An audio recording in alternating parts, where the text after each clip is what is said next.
Nós precisamos estar vigilantes, estar cientes da vontade de Deus, preocupados com a melhor forma que podemos agradar ao Senhor aqui neste mundo.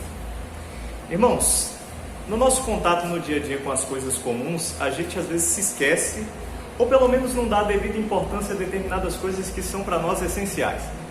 Você já notou que a gente só se lembra da energia elétrica quando ela falta? A gente está em casa, está tudo bem, mas quando acaba a energia, a gente meio que lembra que ela existe.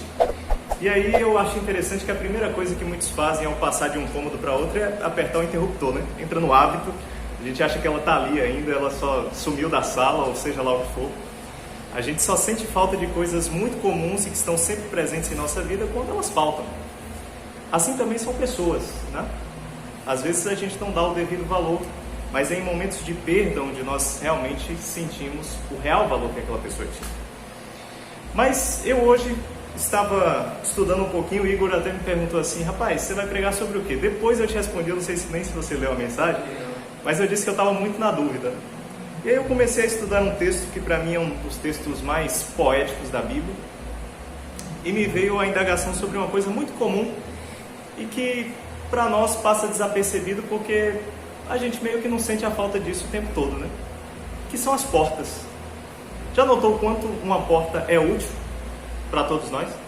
Imagine a sua vida, sua casa, seu trabalho, os lugares para onde você vai e a igreja sem porta. A gente teria que pular a janela ou coisa do tipo, né? Tem que ter uma abertura para que se passe e tem que ter alguma coisa que sirva como segurança, né? Que é a porta. Eu comecei a pesquisar um pouquinho na Bíblia sobre isso, sobre portas, e encontrei que na Bíblia existem 7 portas. 7 portas que a Bíblia fala, que são portas muito importantes para mim e para a sua vida espiritual.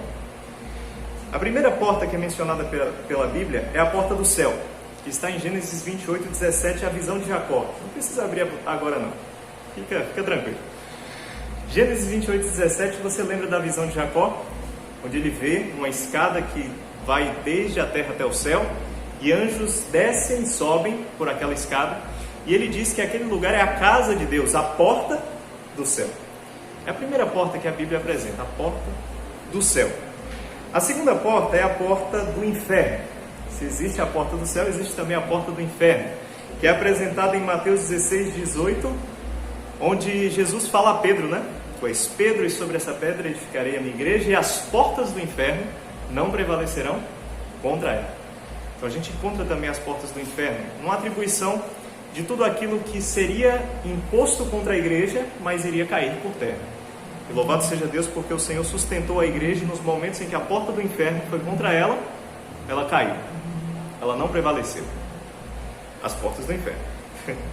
Terceira porta é a porta da justiça, que está em Salmos 118, versículo 19, que diz assim: abre-me as portas da justiça, entrarei por elas e renderei graças ao Senhor.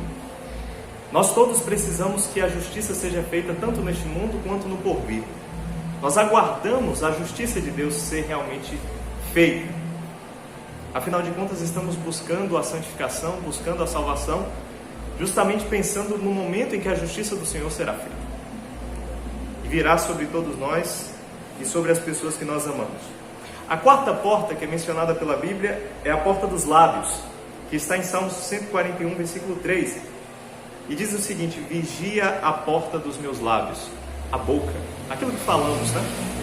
Como nós conseguimos perceber a destruição que palavras podem causar na vida das outras pessoas. E você pode destruir uma pessoa através das suas palavras. Existe até um adágio chinês que diz o seguinte: que uma palavra mal falada e uma flecha lançada não tem volta. E é verdade. Você pode até tentar reparar as coisas, mas seria muito melhor se você não tivesse falado. A quinta porta é a porta do coração. Apocalipse 3:20. Eis que estou à porta aí. Se alguém ouvir a minha voz e abrir a porta, eu entrarei em sua casa e serei com ele e ele comigo. Esse texto nos fala sobre o que Jesus faz com cada um de nós no momento em que ele precisa nos alcançar. Precisa chegar até a nossa vida, e é pela porta do coração. É a porta de acesso da sua vida espiritual. É a sua mente. A sexta porta é a porta da cidade de Deus. Apocalipse, capítulo 22, versículo 14, que fala que todos aqueles que estarão na cidade entrarão nela pelas portas. Ninguém vai pular o muro não, até porque tem 600 quilômetros de altura, né? Mas isso significa que todos aqueles que foram lavados pelo sangue de Cristo entrarão pelas portas, como dignos de estarem ali. E a última porta é a porta que nós iremos falar essa noite, a porta da graça. Quantos já ouviram falar na porta da graça, né?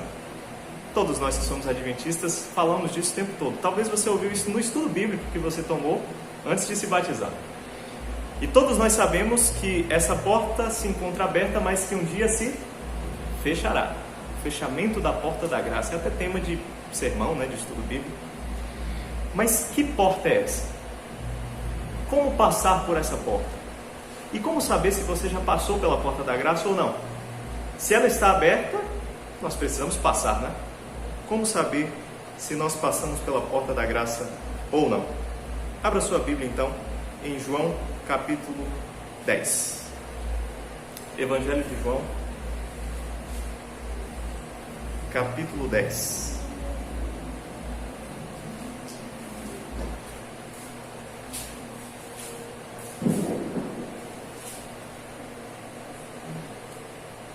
João, queridos, é um personagem bíblico dos mais incríveis, né? De todo o enredo da palavra de Deus. O último apóstolo a morrer, mas que deixou um excelente legado, né? Inclusive, o Evangelho de João foi o último livro da Bíblia a ser escrito, por mais que não tenha sido o último colocado na sequência bíblica, né?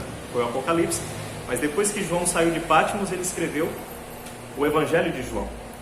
E o Evangelho de João traz muitos aspectos da experiência que João teve no Apocalipse, que foi justamente com a divindade de Jesus. João viu o mais profundo da divindade de Cristo. E é por isso que o capítulo 1 de João começa muito diferente dos outros evangelhos. Começa falando do Verbo, que é desde a eternidade, que por meio dele foram criadas todas as coisas. João exalta no seu evangelho Jesus, Deus. E é por isso que somente no livro de João está escrito isso aqui que nós vamos ler. Pois João quer reforçar aqui o quanto esse Deus está próximo de nós.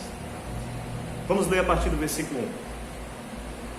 Diz o seguinte: em verdade vos digo, o que não entra pela porta no aprisco das ovelhas, mas sobe por outra parte, esse é ladrão e salteador.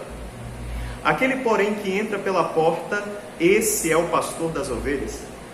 Para este, o aprisco abre, as ovelhas ouvem a sua voz, ele chama pelo nome as suas próprias ovelhas e as conduz para fora. Depois de fazer sair todas as que lhe pertencem, vai adiante delas, e elas o seguem, porque lhe reconhecem a voz. Mas de modo nenhum seguirão o estranho, antes fugirão dele, porque não conhecem a voz do estranho. Jesus lhes propôs esta parábola, mas eles não compreenderam o sentido daquilo que lhes falava. Jesus, pois, lhes afirmou de novo: em verdade vos digo, eu sou a porta das ovelhas. Todos quantos vieram antes de mim são ladrões e salteadores, mas as ovelhas não lhes deram ouvido. Eu sou a porta. Se alguém entrar por mim, será salvo. Entrará e sairá e achará pastagem. O ladrão vem somente para roubar, matar e destruir. Aqui uma perfeita alusão ao trabalho de Satanás. Eu vim para que tenham vida e tenham em abundância. Eu sou o bom pastor. O bom pastor dá a vida pelas ovelhas. O mercenário que não é pastor, a quem não pertencem as ovelhas, vê vir o lobo, abandona as ovelhas e foge. Então o lobo as arrebata e dispersa. O mercenário foge porque é mercenário e não tem cuidado com as ovelhas. Eu sou o bom pastor, conheço as minhas ovelhas e elas me conhecem a mim. Assim como o Pai me conhece a mim, e eu conheço o Pai e dou a vida pelas minhas ovelhas. Amém? Amém. Vamos fazer uma oração? Deixar que o Espírito Santo nos guie nessa reflexão. Senhor Deus, agradecemos ao Senhor nessa noite porque temos a possibilidade de ter um encontro contigo por meio da Tua Palavra. Nós lemos e neste momento queremos a compreensão e a sabedoria que vem do céu, que vem do Espírito Santo para as nossas vidas. Abençoe cada um que está aqui presente nesta igreja fisicamente e cada um que está nos assistindo neste momento. E que nós possamos ter as virtudes, as bênçãos da vida eterna em nossas vidas neste momento, em nome de Jesus. Amém. Amém. Muito bem, queridos. Aqui nós vimos uma perfeita parábola do Senhor, contada para ilustrar o seu relacionamento com cada um de nós. A primeira coisa é que o Senhor Jesus, ele nos chama de ovelhas, e ele é o nosso pastor. Porém, antes de dizer isso, o Senhor diz que ele é a porta das ovelhas. Aqui, no versículo 7, quando o Senhor fala isso, nós temos meio que uma contradição, né? Quando a gente começa a ler a parábola, a gente imagina que o Senhor vai falar unicamente do pastor, da forma como o pastor trata as suas ovelhas. Porém, a primeira coisa que ele diz é: eu sou a porta das ovelhas. Por que isso? Bom, se você pesquisar um pouquinho a respeito da cultura e da forma como os hebreus, o povo semita naquele tempo, tratavam as suas ovelhas e verem como funcionava, vocês vão perceber algumas coisas que Jesus fala, atribuindo-se àquela época, que hoje muita gente já não tem a mesma percepção. Quando se fala em aprisco, por exemplo, todo mundo pensa no aprisco naquele lugar bonitinho, né? Feito de madeira, todo bonitinho, parecendo que foi o irmão Carlinhos que fez, todo bem trabalhado, né? Com um fenozinho no chão, um lugar para cada ovelha dormir. Se bobear, tem até o nome da ovelha no lugar. Mas o aprisco daquele tempo não era assim, não. Na verdade, o aprisco consistia basicamente numa coisa: um cercado de pedras com apenas um lugar para se passar. Era isso. As ovelhas entravam ali e pronto. Só que em nenhum aprisco antigo você vai encontrar uma porta. Não tem. Não existe porta no aprisco. Você pode abrir e fechar. O que era a porta então? O pastor vinha, se deitava na porta, colocava o seu cajado entre ele e a porta, e ele era a porta. Ele é que fazia a segurança pessoal das ovelhas. E aí você entende por que Jesus diz: eu sou a porta das ovelhas. Que era também o pastor. Era a mesma pessoa. E aí Jesus diz o seguinte: olha, ninguém pode entrar a não ser por essa porta.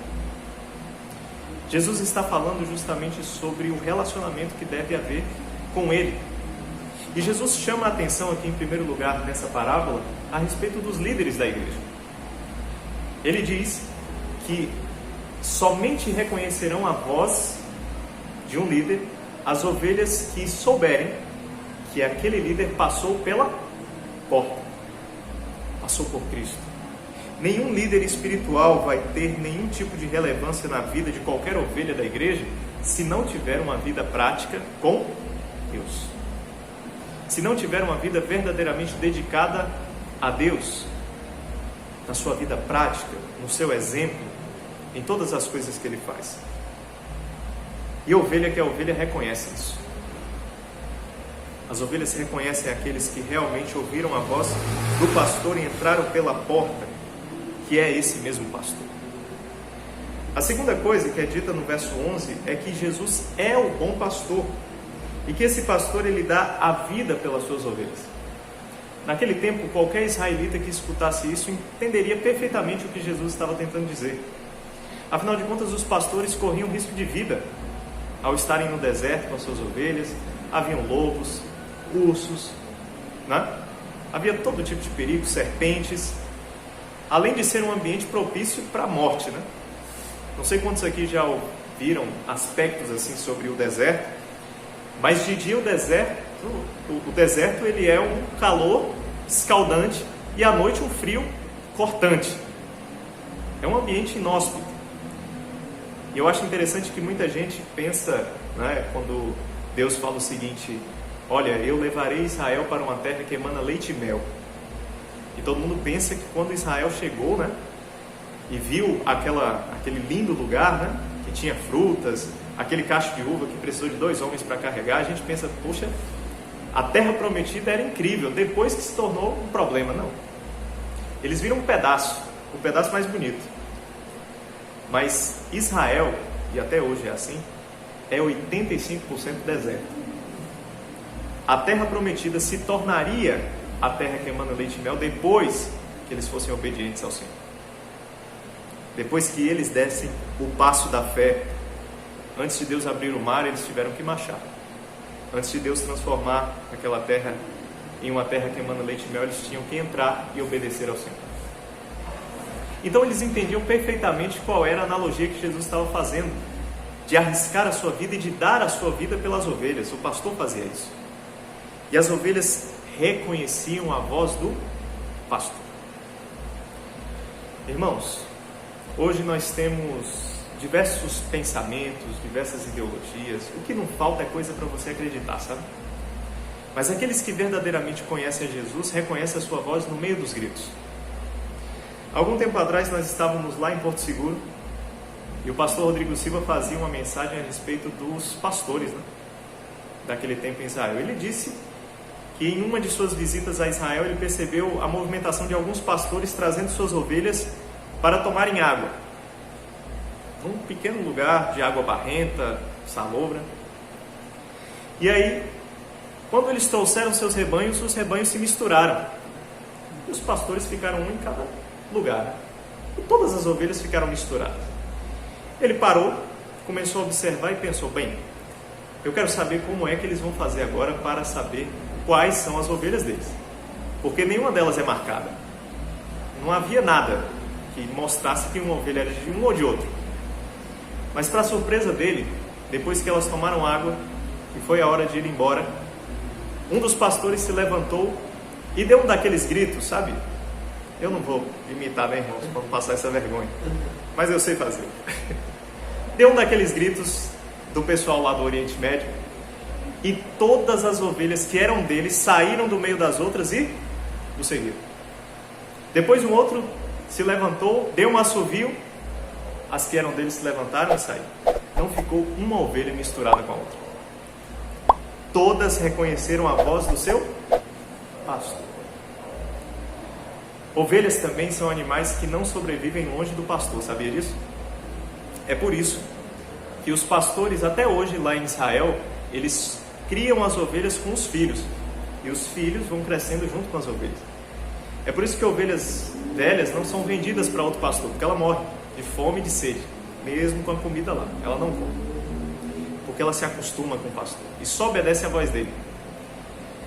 E assim, Jesus estava mostrando qual era o relacionamento que ele queria ter com o seu povo, um relacionamento tão profundo que mesmo em meio aos gritos, ao desespero e às ideologias de um mundo confuso, as suas ovelhas pudessem ouvir a sua voz e saber exatamente por onde caminhar.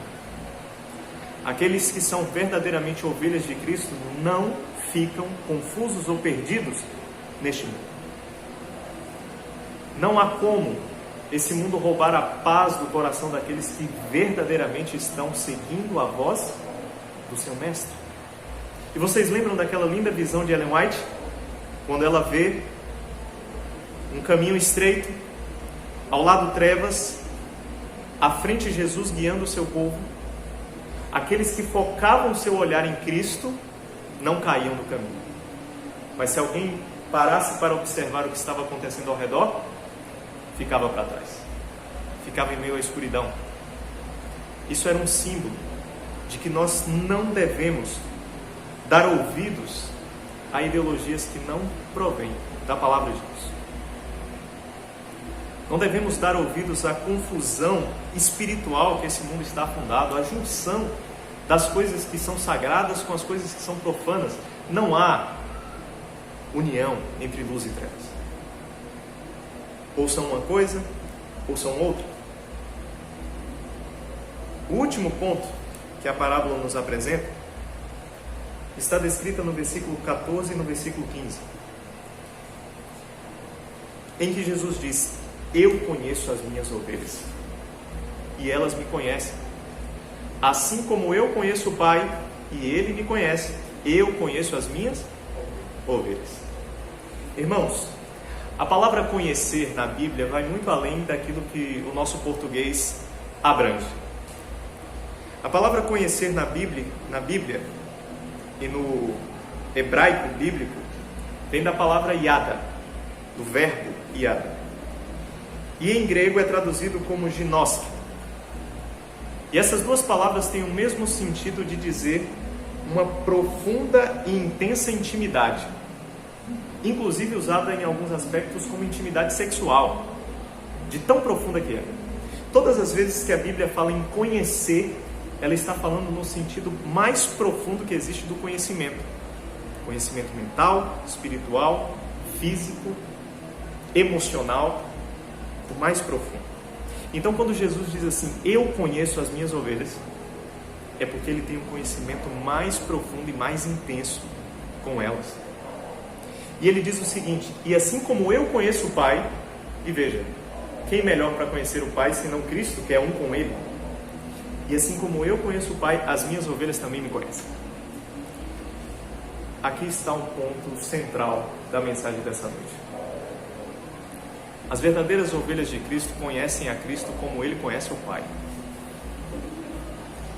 E conhecimento, segundo a Bíblia, é relacionamento e intimidade.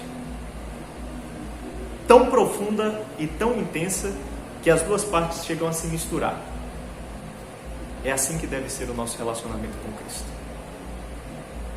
Tão profundo e tão intenso como a palavra conhecer, segundo a Bíblia, nos traz em seu sentido literal. Nós precisamos disso em nossas vidas, irmãos, porque sem isso, iremos amargurar um mundo de confusão, que não permite a paz nos pensamentos das pessoas, que não permite que as pessoas vejam a luz que está diante dos seus olhos. E às vezes a gente fica se perguntando como as pessoas que um dia já tiveram conhecimento da palavra de Deus, já sentaram nesses bancos, já ouviram isso que vocês estão ouvindo, puderam sair. É porque elas deram ouvidos, irmãos, aos gritos do mundo e não se concentraram na voz do pastor. Nós estamos aqui por Ele. Nós vivemos a nossa vida por Ele. Nós temos a nossa esperança apenas nele. E eu quero ler uma outra parte da palavra de Deus, que também foi escrito por João.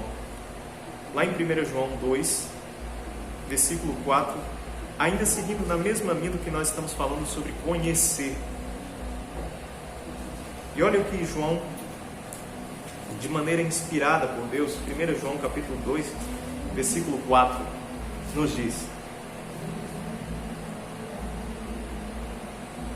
Diz assim, aquele que diz, eu conheço, e não guarda os seus mandamentos, é o quê? Mentiroso. E nele não está a verdade.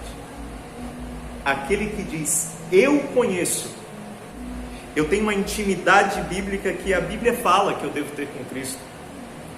Eu e Jesus somos assim, mas não o obedece ou não guarda os seus mandamentos, está mentindo. Queridos, uma outra coisa que a Bíblia nos revela é que conhecimento, segundo a Bíblia, é amor.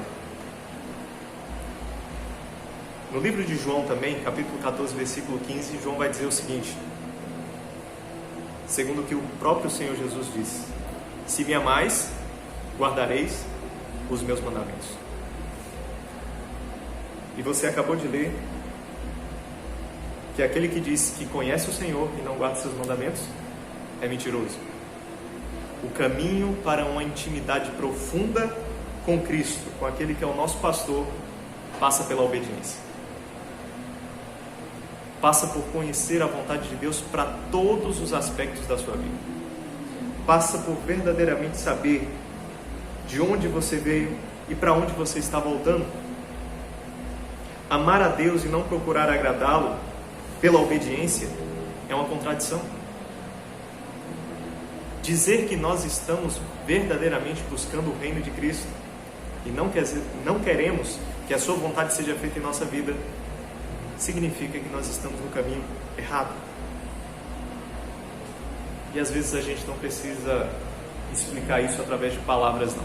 As nossas atitudes já mostram. A forma como levamos a nossa vida, de maneira talvez desprendida, dissimulada, sem procurarmos dar realmente lugar para a obra do Espírito Santo.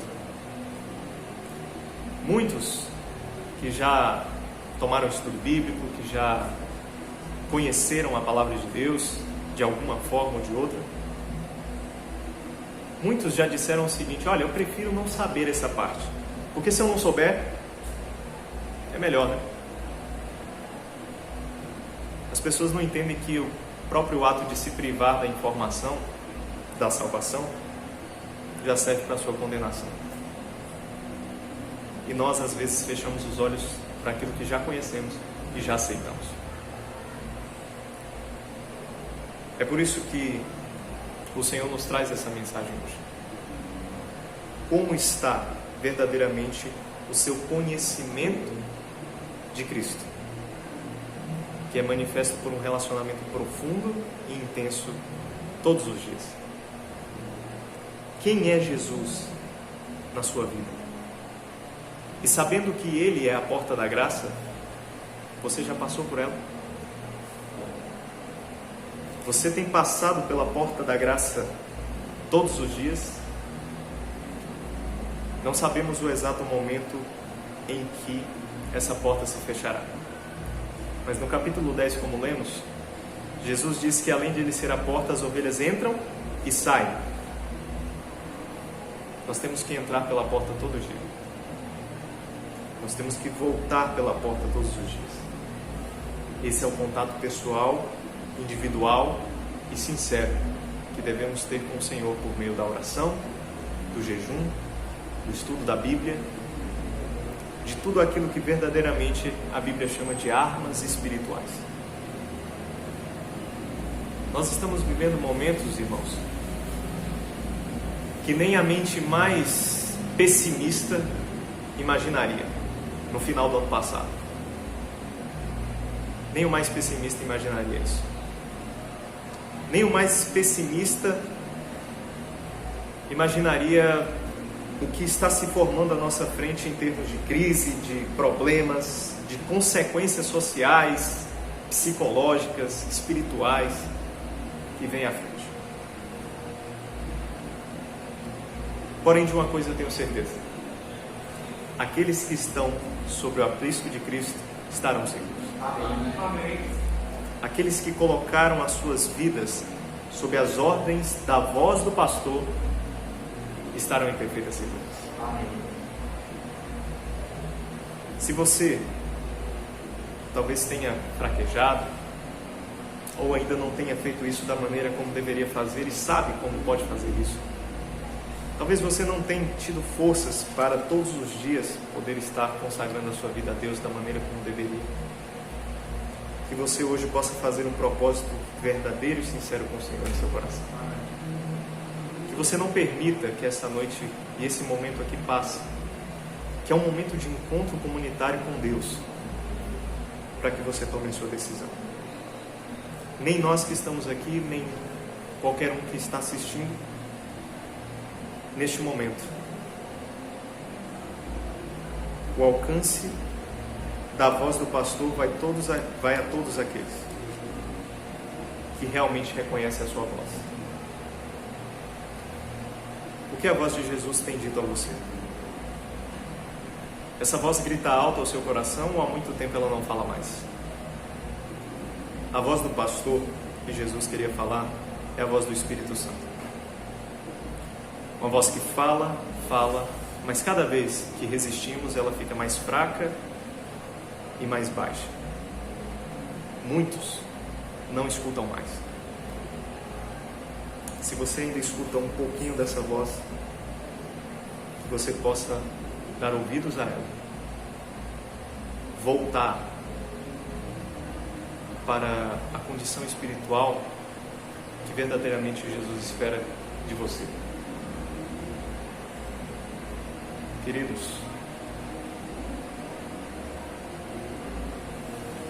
o diabo prevalece contra uma igreja capacitada, instruída, rica,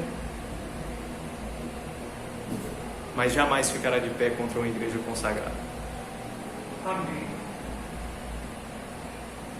Nós vivemos na época, no tempo profético de uma igreja morna. E com essas palavras eu quero encerrar essa mensagem. Nós vivemos na época de Laodiceia. Laodiceia, para aqueles que não conhecem, é o tempo profético definido na Bíblia, no livro de Apocalipse, como o tempo em que as pessoas seriam medíocres. Você sabe o que significa mediocridade? Talvez se você chegar para uma pessoa e disser assim: rapaz, você é extremamente medíocre, sou ofensivo, né? A pessoa diz assim: rapaz, o que está acontecendo? Por que você está falando isso comigo? Mas mediocridade vem de mediano. É alguém que está na média. É alguém que é mais ou menos. E se você chegar para a mesma pessoa e disser assim: rapaz, você é um cara da média, entendeu? Mediano.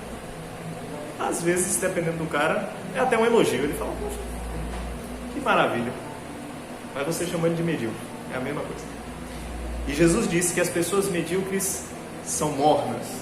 E essa mornidão causa tanto incômodo a Deus que Ele está a ponto de vomitar essas pessoas da sua boca. O que isso significa, irmãos? Significa que nós precisamos tomar uma decisão. O que somos de verdade?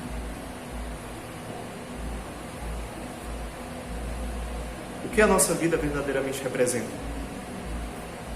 Quais são as coisas que realmente acreditamos? E se acreditamos, por que ficamos criando caminhos alternativos? Por que deixamos em nossas conversas e discussões muitas pessoas que não têm um conhecimento profundo da palavra de Deus e muitas vezes uma vida consagrada nos destruir e destruir a nossa fé? Em nossa faculdade, em nosso trabalho, que você fique firme naquele que não pode mentir e naquele que verdadeiramente te ama.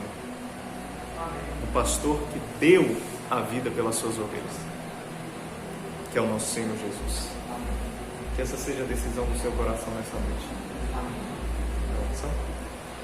E se você realmente quer sair daqui com esse propósito firmado de obter um conhecimento mais intenso e profundo de Cristo todos os dias na sua vida, fique de pé. Nós iremos orar. Que você também que está nos assistindo possa fazer essa oração junto, tomar essa decisão, esse propósito na sua vida também.